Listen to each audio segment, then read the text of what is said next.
بہت مبارک ہو آپ کی نئی پیشہ ورانہ ذمہ داریاں۔ یہ فرمائیے گا کہ کل کیا اسمبلیز تحلیل ہونے کا باقاعدہ اعلان کر رہے ہیں عمران خان صاحب؟ اب اس میں کوئی گنجائش نہیں ہے، یہ اعلان تو کل ہوگا۔ نہیں، پہلے شکریہ آپ کی نیک خواہشات کا۔ کامران خان صاحب کے ساتھ کچھ پتہ نہیں ہوتا، فائنل کچھ نہیں ہوتا۔ میں آج لاہور میں ہوں، صبح سے میری بہت ملاقاتیں ہوئی ہیں، اور جو مجھے محسوس سے ہو رہا ہے، جو میرا ٹیک اوے ہے تمام میٹنگز کے بعد، کہ سب سے زیادہ کوشش یہ ہو رہی ہے کہ خان صاحب کو یہ کنونس کیا جائے کہ کل کوئی حتمی تاریخ نہ دیں۔ اور کچھ دن پہلے آپ کو یاد ہوگا 23 تاریخ کی بات شروع ہو رہی تھی، اور فواد چودھری صاحب نے بھی کہا کہ کل 17 ہو سکتا ہے یا 23 کو اعلان ہو سکتا ہے۔ ابھی پورا زور ہے کہ کل خان صاحب بات کوئی آؤٹ لائن دے دیں کہ ٹھیک ہے جی ہفتے کے اندر ہو جائے گا، 6 دن میں تاریخ دوں گا۔ پورا زور لگا ہوا ہے کیونکہ اس میں کافی زیادہ سوالات اٹھ رہے ہیں۔ ایم کیو ایم کے لوگوں سے پی ایم ایل کیو کے لوگوں سے جب بات کریں، دوسرے ٹریجری ممبرز سے جو پنجاب کے ٹریجری ممبرز ہیں ان سے بات کریں، تو وہاں پہ بڑا ہی سینسٹیو ایشو چل رہا ہے کہ ڈیولپمنٹ فنڈز ملے ہیں 70+ کروڑ کے حلقوں میں، وہ ابھی زمین پہ ان کا اثر اس طرح نہیں نظر آ رہا جس طرح ان کو تھوڑا سا ٹائم چاہیے تھا۔ گجرات کے جو اب 3 ضلع بن گئے ہوئے ہیں، اس کے اندر تقریباً 100 بلین پلس کے پیسے ایلوکیٹ ہوئے ہوئے ہیں، وہ کچھ زمین پہ لگیں گے تو اس کے کچھ اثرات سامنے آئیں گے۔ پلس خان صاحب کو پرویز الہی صاحب کی طرف سے یہ بھی کچھ چیزیں کہی گئی ہیں کہ دیکھیں گورنمنٹ کی بہت تیزی ہوئی ہے وفاقی حکومت کی کہ کسی طرح آپ کو کسی کیس میں اریسٹ کیا جائے، خوار کیا جائے، تو اگر آپ گورنمنٹس توڑ دیں گے اور انٹرم گورنمنٹس جو بنے گی کے پی میں اور پنجاب میں، پھر آپ کی حفاظت کہاں ہوگی؟ بنی گالہ میں اب محفوظ نہیں ہے، ابھی آپ کے پاس لاہور اور پشاور سیف ہیونز ہیں، وہ بھی چلے جائیں گے۔ کیونکہ ایک چیز تو بڑی کلیئر ہے کامران، اگر آپ بھی may be you will agree with me, کہ جب انٹرم گورنمنٹس بننی ہیں تو وہ خان صاحب کی مرضی کی نہیں بنے گی۔ ان کے نام انہوں نے ریجیکٹ کر دینے ہیں، ان کے نام انہوں نے ریجیکٹ کر دینے ہیں، تو جو پول آئے گا وہ تو الیکشن کمیشن چوز کرے گا۔ تو ظاہر ہے الیکشن کمیشن خان صاحب کی مرضی کے لوگ تو نہیں چوز کرے گا، انٹرم چیف منسٹرز وغیرہ۔ تو یہ کافی اس وقت یہاں چیزیں پڑی ہوئی ہیں، اور جو یہاں پہ فیلنگ آ رہی ہے وہ یہ ہے کہ الوی صاحب بھی یہی مشورہ دے کے گئے ہیں کہ آپ ابھی فوری طور پہ ڈیزالو نہ کریں جب تک لارجر پکچر کی چیزیں طے نہ ہو جائیں۔ لارجر پکچر میں جو ہم سن رہے ہیں یہی خبریں ہیں، مگر یہ بتائیے کہ بظاہر یہی لگ رہا ہے کہ حکومت پی ڈی ایم اور جو اس وقت برسر اقتدار حکومت ہے وہ اب اس کاوش کو کوئی ایکسٹرا طریقے سے کسی اور قوت کے ذریعے اس کو روکنے کی کوشش نہیں کر رہے کہ اسمبلیز تحلیل نہ ہو جائے۔ پرہیپس گورنمنٹ کافی حد تک اوپن ہے اس معاملے میں کہ ہو اسمبلیز تحلیل اور اس کے بعد پھر کیئر ٹیکر سیٹ اپ بنے، کچھ اس انداز کا ہوگا جیسا کہ آپ نے فرمایا، الیکشن کمیشن کا اس پہ اثر ہوگا، وفاق کا اپنا اثر ہوگا۔ تو اسمبلی تحلیل کرنا اور الیکشن کو آگے روکنا فی الحال حکومت کی ایسا نہیں لگتا کہ وہ اس کاوش میں لگی ہوئی ہے کہ آئندہ الیکشن نہ ہونے دے اور پھر کیئر ٹیکر سیٹ اپ ہی چلتا رہے۔ اگلے 3 ماہ بہت امپورٹنٹ، آپ نے بالکل ٹھیک کہا، کیونکہ کامران جب ان میں ایک بڑی انٹرسٹنگ ایک فیلنگ آ رہی ہے جب آپ بات کرتے ہیں پی ایم ایل این کے لوگوں سے، ان کا خیال ہے کہ خان صاحب اپنی پیک ٹچ کر چکے ہوئے ہیں، اور اب آہستہ آہستہ ان کا خیال ہے کہ چیزیں نیچے آ رہی ہیں۔ اور جب سے یہ بات بہت اور میری بہت ہی قریبی فیملی ممبر سے بھی بات ہوئی، نواز شریف صاحب کی فیملی کے جو ریلیٹڈ لوگ ہیں، انہوں نے تاریخ جو وہ بتا رہے ہیں وہ جنوری کے آخری ہفتے کا اندیا دے رہے ہیں کہ آخری ہفتے تک جنوری کے میاں صاحب آ سکتے ہیں۔ ان کا خیال یہ ہے پی ایم ایل این کا کہ اگر نواز شریف آ جاتے ہیں جنوری کے اینڈ میں اور اگلے 2-3 ماہ کے درمیان میں ڈسکوالیفیکیشن خان صاحب کی ہو جاتی ہے، ٹیرین والے کیس میں 62-63 لگ جاتا ہے، توشہ خانہ میں بہت ایگریشن ہو رہی ہے، ان کا خیال ہے کہ ہم کافی زیادہ لیگل پرابلمز کریٹ کر پائیں گے، تو بائی دا ٹائم الیکشن ہو رہا ہوگا پاور پالیٹکس پہ کافی چینجز آ جائیں گی۔ یہ ان کا، میں نے پہلے یہ کانفیڈنس نہیں دیکھا تھا، اور ان کا خیال ہے کہ اتنے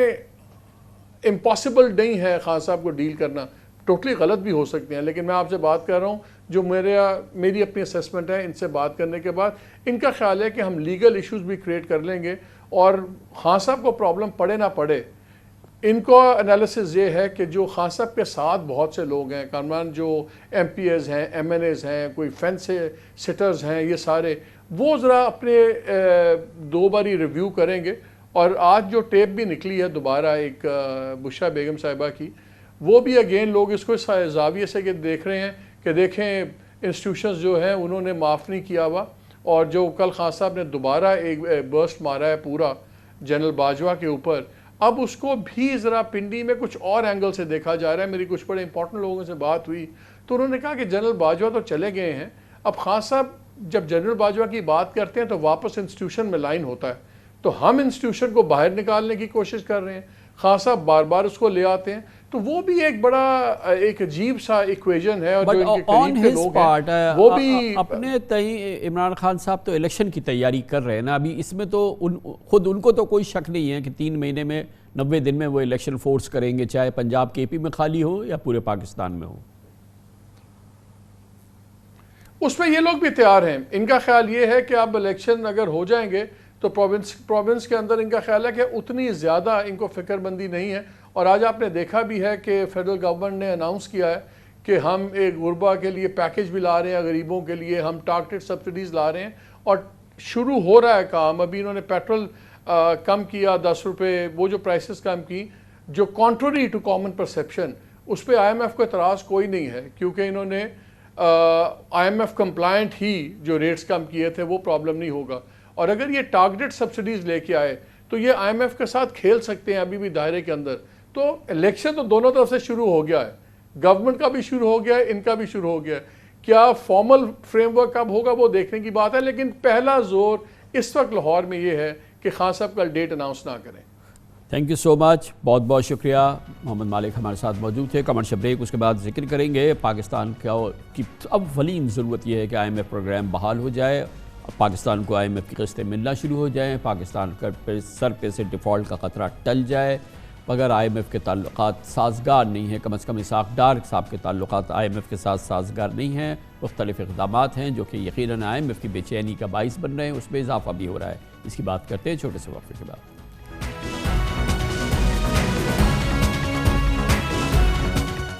پاکستان اپنی حالیہ تاریخ کے بدترین معاشی بحران سے گزر رہا ہے، روپے کی بے قدری انتہا کو چھو رہی ہے، ایکسپورٹس اور ریمیٹنسز کم ہو رہی ہیں، ڈالر کا کال پڑا ہوا ہے، آئی ایم ایف پروگرام کا تسلسل اس پوری صورتحال میں ہی ملک کو ڈیفالٹ سے بچا سکتا ہے۔ لیکن اس پس منظر کے باوجود وزیر خزانہ جناب اسحاق ڈار نویں اجلاس میں پیش رفت کے بجائے، اس میں کسی قسم کی کسی معمول کی صورتحال کے بجائے آئی ایم ایف کے ساتھ وزیر خزانہ کے ہمارے تعلقات معمول کے مطابق نظر نہیں آ رہے، اس میں مسائل جو ہیں وہ بالکل عیاں ہو چکے ہیں۔ آئی ایم ایف پر اسحاق ڈار صاحب اپنی غصہ نکال بھی چکے ہیں اور پبلکلی نکال چکے ہیں، اور عملی طور پر آئی ایم ایف کے ساتھ جو ہمارے معاملات طے ہوئے تھے یا جو وعدے تھے یا جو ہماری کمٹمنٹس تھیں، ان کی بھی خلاف ورزی نظر آ رہی ہے۔ ایک طرف اس کی وجہ یہ ہے کہ ایک طرف وزیر خزانہ ڈار صاحب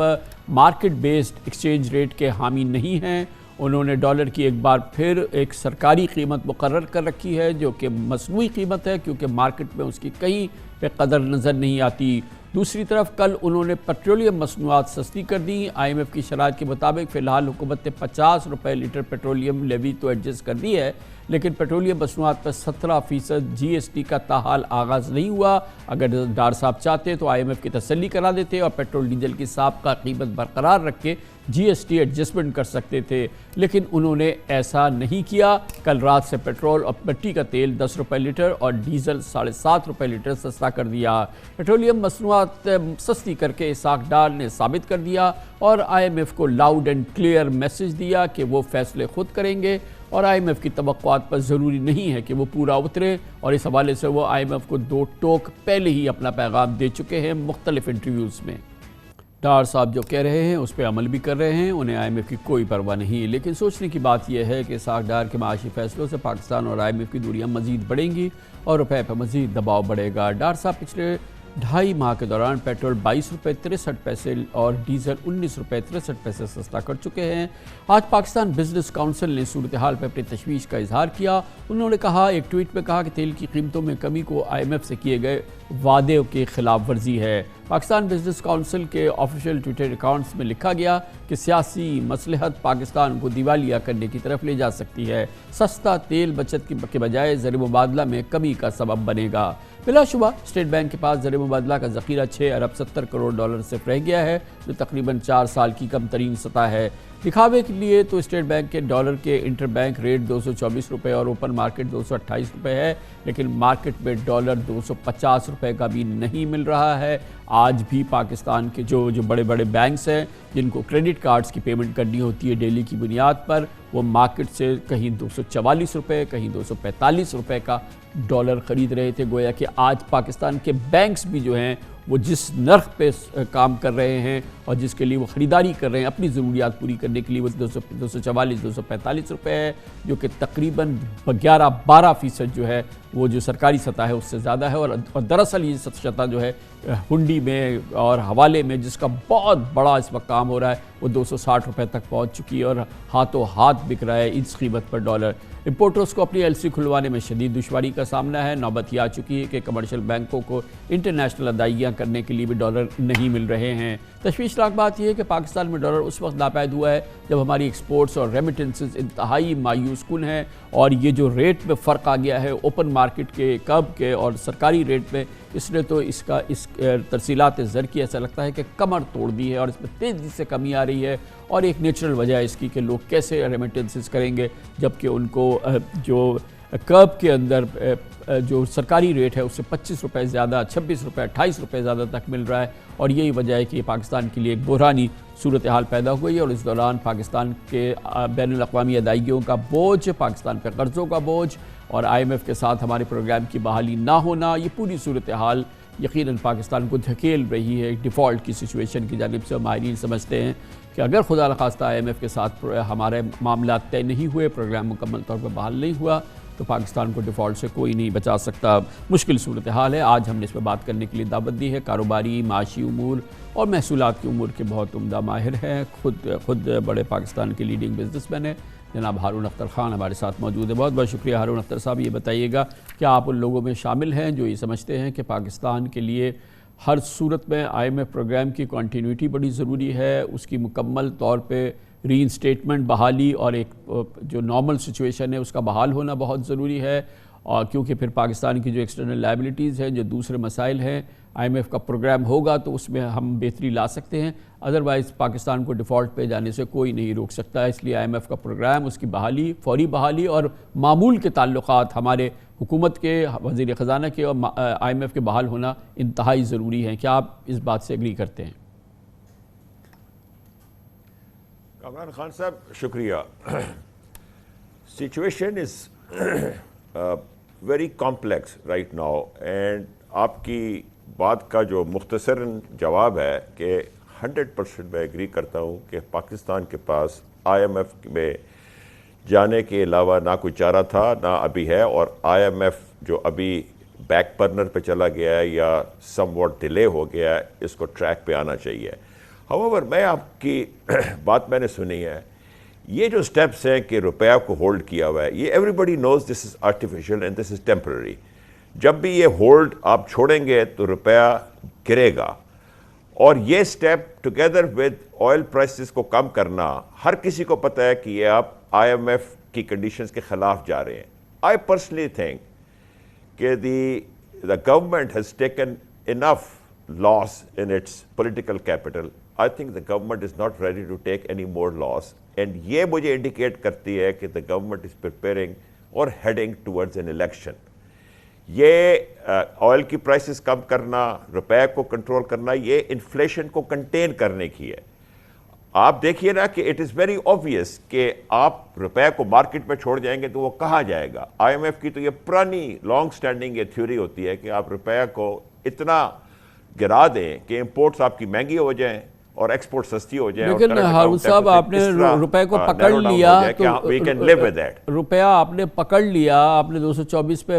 پکڑ لیا، اس کو منجمد کر دیا، مگر اس سے روپیہ تو اس مانیٹر پر ہی، اسکرین پر ہی ہوا نا۔ اصل میں تو آج بھی میں نے عرض کیا نا، آپ ان چیزوں کو بہت اچھی طرح سے جانتے ہیں۔ پاکستان کے لیڈنگ بینکس اپنی جو ان کی ریکوائرمنٹس ہیں، کریڈٹ کارڈ پیمنٹس، یہ ساری چیزوں کے لیے 244 245 246 روپے کا خرید رہے ہیں، ڈالر بازار سے جا کے خرید رہے ہیں۔ پھر آپ کو پتہ ہے LCs کس حد تک، جب آپ کا بازار میں 250 روپے کا ڈالر ہے تو آپ 224 روپے کی LCs کس کی کھولیں گے، کیسے کھولیں گے؟ یہ آپ الیکشن کی طرف تو جا رہے ہیں، مگر ایک کیوٹک سچویشن کو آپ دعوت دے رہے ہیں نا, کیونکہ جس دن بھی آپ کو کھولنا پڑے گا, IMF کو لانا ہے, جس دن آپ کی سرکاری قیمت کھولیں گے اسی دن 12% 15% ڈیپریسیشن ہو جائے گی, پھر اس کے بھی تو اثرات ہوں گے نا. کامران خان صاحب, democracy میں when you are headed towards an election, your hands are somewhat tied. The hands of this coalition government are tied. Now, election 10 مہینے میں ہوتے ہیں یا 6 مہینے میں یا 4 مہینے میں, الیکشن ہونے ہی ہونے ہیں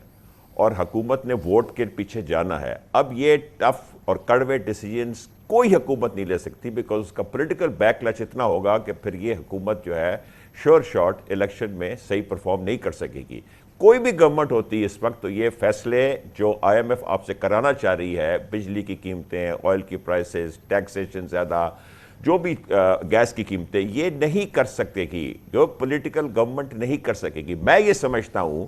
کہ آپ کو کچھ ٹائم ملے گا کہ آپ کے دوست ممالک سے کچھ پیسہ آ رہا ہے, یہ 3 سے 4 ارب ڈالر کے ڈپازٹ اور آئل کریڈٹس ایکسپیکٹ کر رہے ہیں. That will give you some time, but ultimately یا آپ IMF سے ویور لیں گے جو وہ دینے کے لیے تیار نہیں ہے, یا آپ اسے یہ فیصلہ کریں گے کہ اگلے بجٹ میں یہ ٹف کنڈیشنز لگائیں گے اور بجٹ اناؤنس کر کے آپ کیئر ٹیکر گورنمنٹ لا کے امپلیمنٹیشن کیئر ٹیکر گورنمنٹ پہ ڈالیں.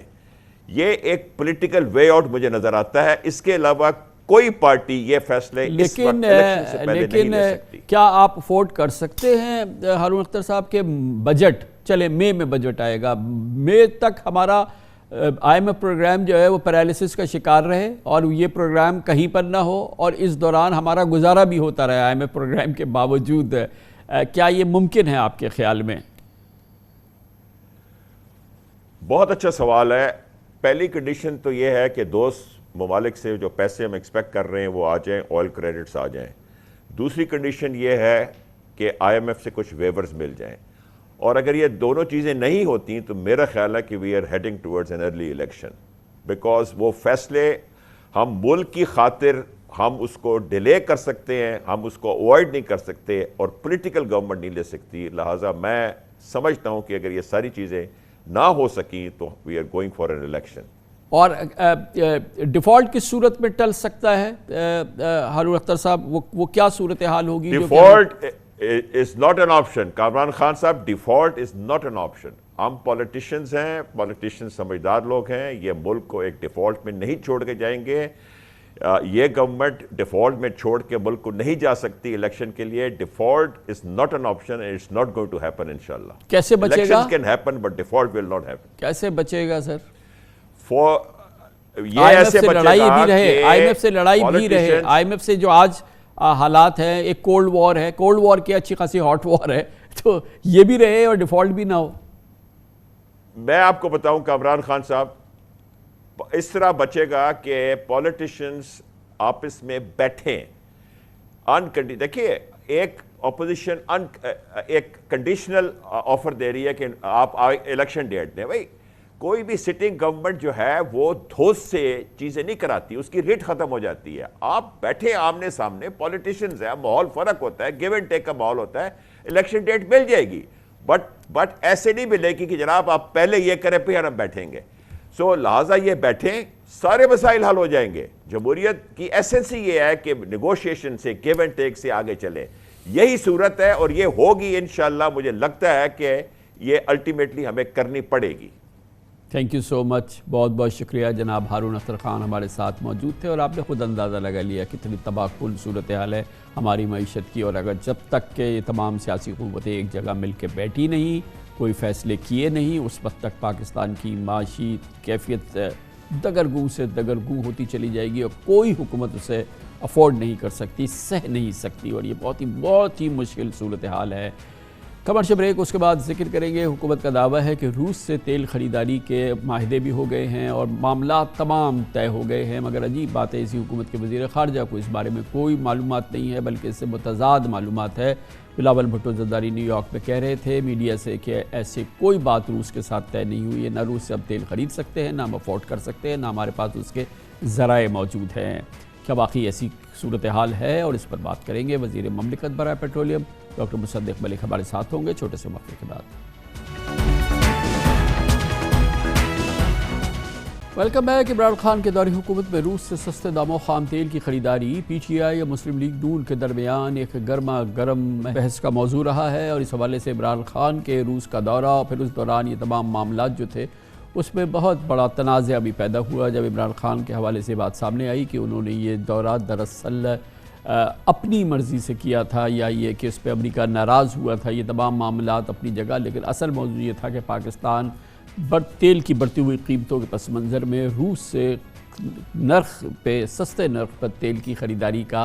خواہاں تھا۔ یہ اس وقت تو یہ معاملہ طے نہیں ہوا، لیکن اب سے چند ہفتے قبل شہباز حکومت نے اس سلسلے میں نئی کوششیں کی، اور اس کے دوران ایک وفد پاکستان سے ماسکو گیا، جس کی قیادت وزیر مملکت برائے پیٹرولیم ڈاکٹر مصدق ملک نے کی، اور وہاں پر پاکستان اور روس کے درمیان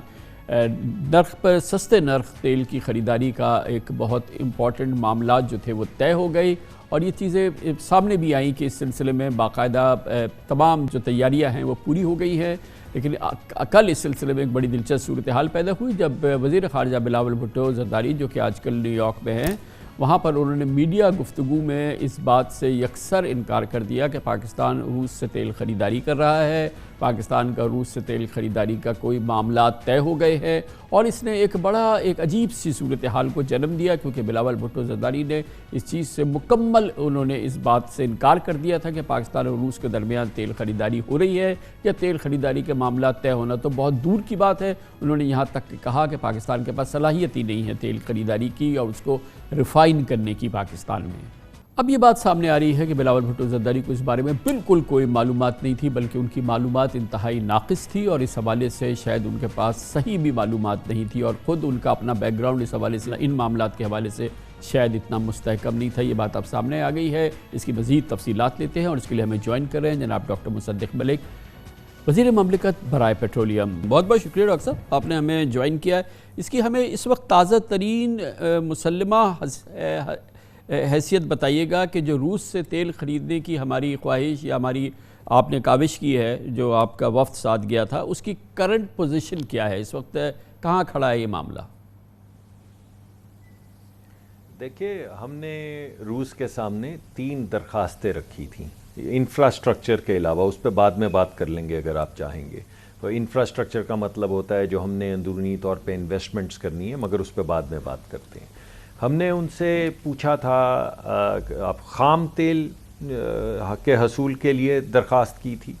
اور ریفائنڈ پروڈکٹس یعنی موٹر گیسولین جو ہم گاڑیوں میں پیٹرول ڈالتے ہیں اور ڈیزل، اس کے لیے ہم نے ان کو درخواست کی تھی۔ تیسرا ہم نے ان کو LNG کے لیے درخواست کی تھی۔ یہ 3 چیزیں تھیں جو ہم اپنے بنیادی نکات جو ہم نے ان کے سامنے رکھے تھے۔ ہمارے مذاکرات جو ہیں وہ وہاں پہ منسٹر آف اسٹیٹ سے ہوئے، اور اس کے بعد ان کے وفاقی وزیر سے ہوئے۔ خام تیل کے متعلق انہوں نے ہمیں کہا کہ وہ ہمیں جو ان کا لائٹ کروڈ ہے جو بہت کم ہوتا ہے روس میں، مگر وہ گنجائش پیدا کریں گے اور ہمیں لائٹ کروڈ تیل وہ جو خام تیل ہے وہ فراہم کریں گے۔ لائٹ کروڈ کے اندر 2 جو کروڈز جو بڑے اہم ہیں، وہ ایک سوکول ہے جو سائبیریا، اس کو سائبیرین لائٹ بھی کہتے ہیں، اور دوسرا جو ہے وہ یورول ہے۔ یہ دونوں وہ کروڈز ہیں جس کے متعلق پہلے سے ہی ہم اپنی ریفائنریز سے بات کر کے گئے تھے، اور ہمیں PRL نے بتایا تھا کہ وہ تقریباً 50% یہ کروڈ استعمال کر پائیں گے، اور ہماری دوسری بڑی ریفائنری پارکو جو ہے اس نے ہمیں بتایا تھا کہ وہ تقریباً 30 سے 35% یہ کروڈ استعمال کر پائیں گے۔ اور جو تیسری پاکستان کی بڑی ریفائنری ہے سینرجی کو، انہوں نے یہ کہا تھا کہ وہ اس سے پہلے کسی زمانے میں روسی کروڈ کو استعمال کر چکے ہیں، اور ان کا یہ خیال ہے کہ وہ تمام روسی کروڈ جو ہے استعمال کر سکتے ہیں۔ یہ ہماری 5 میں سے 3 ریفائنریز ہیں جن کے متعلق میں نے آپ کو بتایا ہے۔ چوتھی ریفائنری جو ہے وہ نیشنل NRL ہے، اور وہ بھی کسی حد تک استعمال کر پائے گی روسی لائٹ کروڈ، مگر جو اٹک ریفائنری ہے وہ استعمال نہیں کر پائے گی، کیونکہ اٹک ریفائنری بنی صرف پاکستانی کروڈ کے لیے ہے، اور اس کے لیے پاکستانی کروڈ اویلیبل بھی ہوتا ہے۔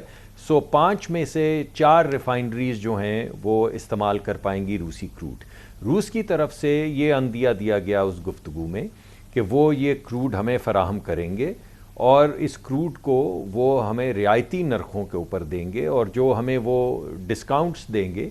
وہ اتنے ہی ڈسکاؤنٹس ہوں گے جتنے دنیا میں کسی بھی ملک کو مل رہے ہیں، اور ہو سکتا ہے انشاءاللہ ہماری کوشش ہے اس سے زیادہ ہو۔ یہ ہے پہلا کھانا جو خام تیل کا کھانا ہے۔ دوسری جو ہماری درخواست تھی وہ ان سے تھی ڈیزل اور پیٹرول کے لیے، اور اگرچہ آج کل ڈیزل کی بالخصوص کافی قلت ہے اور کافی مسائل ہیں ڈیزل کے حصول کے لیے، اور اس کی قیمت بھی، اس کے پریمیمز جو ہیں وہ بہت زیادہ بڑھ گئے ہیں، تو روس نے ہمیں اندیا دیا کہ وہ ہمیں یہ جو ہماری ریفائنڈ پروڈکٹس ہیں وہ بھی ہمیں فراہم کریں گے، اور جو بھی رعایت دیگر ممالک کو مل رہی ہے اسی کی مطابقت تو ڈاکٹر صاحب ہمیں اس میں بھی پھر کیا رعایت ہم نے ملے گی۔ کوئی باقاعدہ ایک سمجھوتا ہو گیا روس کے ساتھ ہمارا ان معاملات پہ؟ جی میں آپ کو جی ان معاملات کو آگے بڑھانے کے لیے یہ تمام ہماری جو گفتگو ہوئی، یہ فارمل گفتگو تھی جو بیٹھ کے ہم نے کی۔ اب اس کے فالو اپ میں روس کے جو وفاقی وزیر ہیں وہ جنوری کے دوسرے ہفتے میں پاکستان تشریف لا رہے ہیں، جس میں ہماری جو پچھلی گفتگو ہے یہ بھی اس کے اوپر بھی یعنی اس کے منٹ سائن ہوں گے، مگر اس کے دوران میں ہم تمام جو ہم نے انتظامات مکمل کرنے ہیں، ہمارے یہاں پہ ہم نے ایک سیل بنا دیا ہے اپنی منسٹری میں، جو تمام ہمارے اسٹریٹجک انیشیٹوز جو ہیں، صرف روس کا نہیں بلکہ اس کے علاوہ آج میں نے آذربائیجان پہ بھی بات کی ہے، ترکمانستان پہ بھی بات کی ہے، کسی حد تک قازقستان پہ بھی بات کی، اگرچہ اس میں ابھی کافی کام کرنا پڑے گا، مگر ترکمانستان اور آذربائیجان اور روس اور دیگر کچھ ہمارے جو اسٹریٹجک پروجیکٹس ہیں ان کے لیے ایک خاص مخصوص سیل بنایا گیا ہے، جس کا کام اس کی اسٹریٹجی کو ترتیب دینا ہے اور پھر اس کے امپلیمنٹیشن پلان بنانا ہے، اور پھر یہ کہ ہر ہفتے اس کا آڈٹ کیا جائے گا، اس کا ریویو کیا جائے گا کہ جو ہم نے اس ہفتے میں کام کرنا تھا وہ ہو گیا ہے یا نہیں۔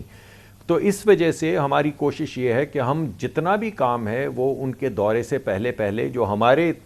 ملک میں ہونا ہے وہ مکمل کر لیں۔ آئیڈیلی کیا چاہتے ہیں ڈاکٹر صاحب ہم لوگ کہ کب یہ روس کی ہمیں پہلی ترسیل ملے، چاہے وہ کروڈ کی ہو چاہے وہ ریفائنڈ ہو، تو ہمارا کیا اب کوئی آپ نے روڈ میپ بنایا ہے، کوئی ٹائم لائن بنائی ہے اس پہ؟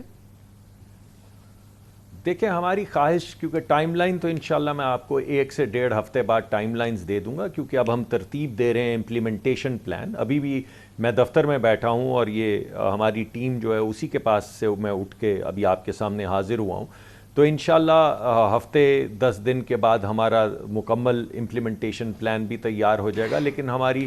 خواہش یہ ہے اور کوشش یہ ہے کہ ہم مارچ اپریل کے اندر ہمارے جو خام تیل کی اور دیگر جو فیول ٹائپس ہیں ان کی ترسیل شروع ہو جائے۔ اس وجہ سے ہماری بھرپور کوشش یہ ہوگی کہ جنوری کے پہلے یعنی دوسرے ہفتے میں جب وہ تشریف لائیں تو اس سے پہلے تمام پریپریٹری کام جو ہے وہ ختم ہو گیا ہو، اور اس کے بعد پھر ہم جو ہمارے کمرشل جو بھی ہم نے کام کرنا ہے۔ ڈاکٹر صاحب اور اس کی جو ترسیل ہوگی یہ ہم یہ ایکسپیکٹ کر رہے ہیں کہ یہ جو فارمولا طے ہوا ہے، یہ جو برینٹ اور کروڈ کی انٹرنیشنل پرائسز ہے اس کے لحاظ سے ہمیں ڈسکاؤنٹ اویلیبل ہوگا۔ اب ظاہر ہے وہ تو کم بھی ہو رہی ہیں یا وہ ہو رہی ہیں، تو ظاہر ہے آئی بلیو کہ آپ نے کوئی تاریخ وہاں پہ طے نہیں کر لی ہے، کوئی نرخ ہم نے طے نہیں کر لی ہے ان کے ساتھ۔ یہ تو ریشو ہوگا کہ کروڈ اگر یہ ہے تو یہ ہوگا، برینٹ یہ ہے تو یہ ہوگا، یا کوئی بھی آپ نے جو عرب لائٹ یہ ہے تو یہ ہوگا، کچھ اس قسم کا فارمولا ہوگا؟ جی ہم نے جو ان کے ساتھ بات ابھی تک کی ہے وہ یہ ہے کہ ہمیں وہ ڈسکاؤنٹ دیں گے۔ ڈسکاؤنٹ کتنا ہوگا وہ تبدیل ہو رہا ہوتا ہے۔ ابھی روس جو ہے اس وقت جب مارکیٹ میں اپنا تیل بیچتا ہے تو ایک خاص ڈسکاؤنٹ پہ بیچتا ہے، جس کا آپ کئی پروگرامز میں ذکر کر چکے ہیں۔ تو ہماری ان سے یہ بات ہوئی ہے کہ جتنا وہ دنیا کو دے رہے ہیں ڈسکاؤنٹ، چاہے وہ خام تیل میں ہو یا دیگر پروڈکٹس میں ہو، اتنا ہی وہ کم از کم ہمیں دیں گے۔ اور ہم نے ہنستے میں جب ہینڈ شیک کیا تو ہم نے ان سے کہا یہی کہ ہم چاہیں گے کہ آپ دنیا سے زیادہ ہمیں ڈسکاؤنٹ دیں، جس پہ انہوں نے نہ نہیں کی۔ تو ہمیں کم از کم جتنا سب لوگوں کو ڈسکاؤنٹ اس وقت مارکیٹ پلیس میں مل رہا ہوگا اتنا ہی ڈسکاؤنٹ ملے گا، یا انشاءاللہ اس سے زیادہ۔ ہمارا ٹارگٹ کیا ہے ڈاکٹر صاحب کہ ہماری جو ٹوٹل امپورٹس ہے، آئل امپورٹس ہے، ظاہر ہے کہ ہماری تو سارا کچھ یہی ہے، 20 ارب ڈالر کی ہم امپورٹ کرتے ہیں، کیا آپ نے رکھا ہے کہ کس حد تک ہمیں دستیاب ہوگا یہ تیل، کہ اس کے کتنی پرسنٹیج ہمارے پاس اویلیبل ہوگی؟ ہماری جو اپنی کوشش ہے وہ یہ ہے کہ تقریباً 1/3 جو ہماری کروڈ اور کا تیل جو ہمارا امپورٹ ہوتا ہے وہ ہم کوشش کر کے سستے داموں روسی خام تیل جو ہے وہ امپورٹ کریں. تو ہمارے رفلی ابھی میرے پاس نمبرز میرے سامنے نہیں پڑے مگر رفلی میرے خیال میں 3 لاکھ بیرل کے قریب ہم امپورٹ کرتے ہیں تیل. تو ہماری کوشش یہ ہوگی کیونکہ ہمیں مکس کرنا ہوتا ہے جو ہر ریفائنری بنتی ہے اس کی کنسٹرکشن کے اندر لاک کیا جاتا ہے کہ کس طرح کا خام تیل اس میں استعمال کیا جائے گا. تو اس وجہ سے بعض مرتبہ وہ بلینڈنگ کی جاتی ہے کہ مثلا روس کے اندر جو سائبیرین لائٹ خام تیل ہے اور جو یورول ہے اس کو مکس کر کے پاکستان کی ریفائنریز کے مطابق بلینڈڈ کر کے بھی منگوایا جا سکتا ہے. تو ہماری کوشش ہے آپ کے سوال کے ڈائریکٹ جواب میں کہ تقریباً 1/3 یا 1 لاکھ بیرل تک ہم تیل امپورٹ کر سکیں 3 لاکھ میں روس سے ڈسکاؤنٹ کے اوپر. یہ ہماری خواہش ہے مگر اس کی تفصیلات جو ہیں اب آنے والے وقت میں طے ہوں گی. سب لگے ہاں تو یہ بتائیے کہ ہمیں LNG شارٹیجز کا سامنا تھا, کچھ ہمارے کارگوز جو ہیں وہ بریچ آف کانٹریکٹ ہوا, انہوں نے ہمیں نہیں دیا جس کی وجہ سے ہمیشہ 2 کارگوز کا شارٹ فال اور ایک ہم بہت ہی سیریس اس وقت ہم شارٹیجز کی بات کر رہے ہیں LNG کے حوالے سے. کرنٹ سچویشن کیا ہے ڈاکٹر صاحب؟ جی دیکھیے اکتوبر میں ہم نے پچھلے سال, آپ کو معلوم ہے سب کو معلوم ہے پاکستان میں کہ پاکستان میں ہر سال 9 سے 10% جو پاکستان کی اپنی گیس کی پروڈکشن ہے وہ کم ہو رہی ہے. یہ 10% یا 9% ٹو بی پریسائز 9% ہماری جو ڈپلیشن ہو رہی ہے یا ہمارے اپنے کنویں جو ہیں ان سے جو کم گیس نکل رہی ہے اس کے باوجود اکتوبر میں ہم نے پچھلے سال سے زیادہ گیس فراہم کی ہے. نومبر میں ہم نے پچھلے سال سے زیادہ گیس فراہم کی ہے. دسمبر کے پہلے 15 دن میں ہم نے پچھلے سال کے پہلے 15 دن سے زیادہ گیس سپلائی کی ہے اور ہمارا پکا پلان ہے کہ ہم دسمبر میں بھی پچھلے سال سے زیادہ گیس فراہم کریں گے اور جنوری میں بھی پچھلے سال سے زیادہ گیس فراہم کریں گے. ایسا نہیں کہ لوگوں کو تنگی کا سامنا نہیں ہے لیکن آپ کو اچھی طرح سے یاد ہوگا کہ پچھلے سال اکتوبر کے وسط میں کوہرام مچ چکا تھا اور اگرچہ لوگوں کو تنگی ہے کیونکہ ہمارے پاس گیس ہے نہیں لیکن ہم نے اس کو بھرپور انداز میں مینیج کیا ہے. روز صبح 1 گھنٹہ سیکرٹری صاحب اور میں بیٹھ کے ایک جو ڈسٹریبیوشن نوڈ ہوتی ہے جس کو SMS کہا جاتا ہے اس پہ مینیج کرتے ہیں اور دیکھتے ہیں کہ کتنا فلو ہے, کس علاقے میں کتنی گیس جا رہی ہے تاکہ وہ 3 اوقات جن کا ہم اعلان کر چکے ہیں, صبح ناشتے کا وقت 6 بجے سے 9 بجے تک, دوپہر کے کھانے کا وقت 12 سے 2 اور رات کے کھانے کا وقت 6 سے 9, اس میں کم سے کم تکلیف ہو لوگوں کو اور پورے پریشر کے ساتھ گیس پہنچے. اس کے علاوہ ہمارے کچھ انفراسٹرکچر کے پرابلم ہیں, یعنی ہمارا اتنا پرانا انفراسٹرکچر ہے جس کو یہ اسپیگیٹی کہتے ہیں کہ بعض علاقوں میں گیس ہو بھی تو پہنچ نہیں پاتی انفراسٹرکچر کی وجہ سے. تو ہم نے اس مرتبہ SNGPL نے یعنی جو پنجاب اور خیبر پختونخوا کے اندر تو انہوں نے باقاعدہ LPG بیچنے کا نیا کاروبار شروع کیا ہے اور جن جگہوں کو اوپر گیس نہیں پہنچ پاتی وہاں پہ LNG کی دکانیں, LPG کی معافی چاہتا ہوں, دکانیں کھولی گئی ہیں. اور SSGC جو پہلے ہی کر رہی تھی LPG کا کام اس نے جو امپورٹ ہم کر رہے ہیں LPG بھی اور پرل پاکو بھی یہ ملا کے 20,000 ٹن اضافی LPG ہم اس سال خرید رہے ہیں. میں آپ کو یہ بھی بتا دوں کہ LNG